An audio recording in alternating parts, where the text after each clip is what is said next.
Excuse the interruption, but I'm Macey Clothing. Johnny, the new Sports Center banner is up. Do you like it? I'm Johnny Heisler. It's great. I love that patriotic design. But what makes it even better is that it has the 3 best looking anchors NHSPN has ever had. And who might those 3 be? Do I have to spell it out for you? Here, let me use the telestrator. 1, 2, 3. You can be so cruel. Well, if it makes you feel any better, you and Peyton still make the top 20, right in front of Hayden Larson and Travis Blake. Hello, boys and girls. Tonight we've got Over and Under, Mail Time, and a few good seconds with hockey player Cale Miller. But as always, we start the show off with headlines.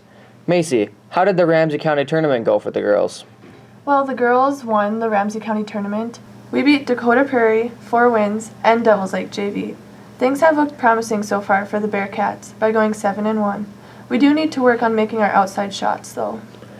Word on the street is you guys lost to 4 wins. What happened there? That is true. We struggled offensively, and the 4 wins Minnewacan Indians shot very well. Johnny, how do you think the boys' basketball season is going so far? It started out pretty well. We've beat Harvey and Benson County pretty handily, and we also beat a tough DVE squad. We are a young team, and we need to have people start finding their roles.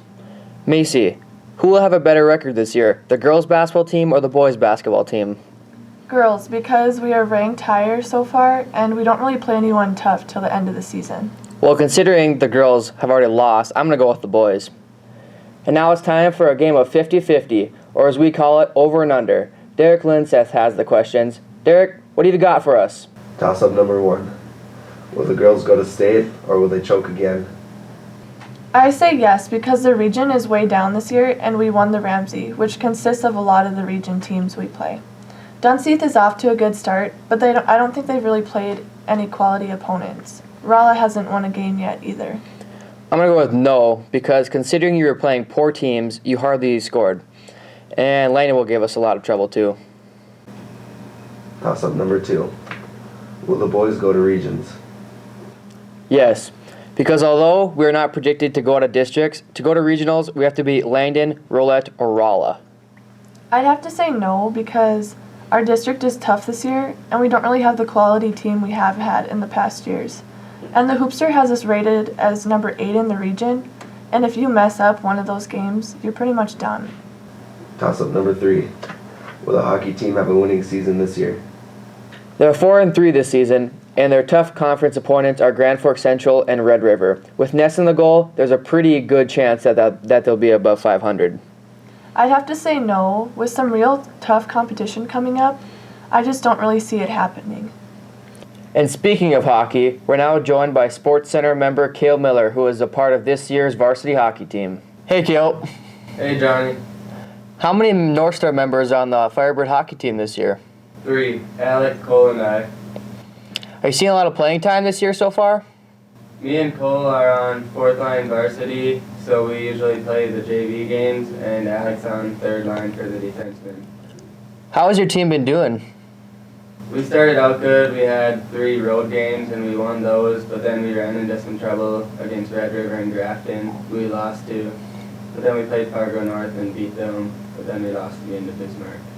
What are your expectations for the remainder of the season? It should be a good one. We have the Roseau tournament coming up, and that should be interesting, but then we get to play some teams that we haven't played yet, and then we'll get to play Red River and Grafton again. Thanks, Cale. And now it's time for... Mail time!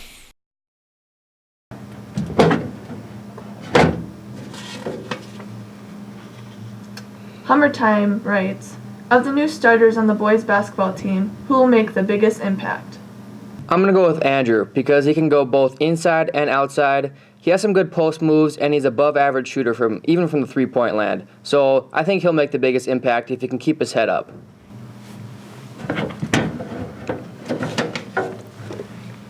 Hoops 365 writes, do you see the girls staying in the top 10 all season?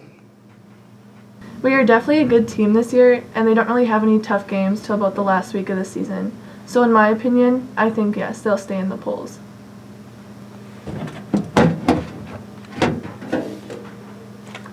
Soldier Boy asks, who Who has the best bench, the boys team or the girls team? I'm going to go with the boys because we have two players with Devin and Keaton that can be put into the game at any point and really make a positive impact. That's it for today's mail, and now it's time for the big finish. Happy trails to Travis Peterson, Lindsay Wagner, Cole Krebsbach, and Cameron Halverson. 10 years ago, they were doing the same stuff that we are today. Johnny, the North Star webcasts have started a Cub Classics video segment that plays old sports videos during halftime. Have you watched any of them? I watched the one with your mom playing the 1990 state basketball tournament. Yeah, that's all we need in the Quilving household. Another reason to relive Mom's glory days. Will Aaron Pearl do a good job as an assistant basketball coach? I think he'd do a good job considering he was on the 2001 basketball team that took second in the state tournament. Another happy trails to Mr. Hagler, who has done coaching high school basketball for as long as I can remember. That's it. We're all out of time. We'll try and do better next time. Good night, knuckleheads. Good night, Can Do.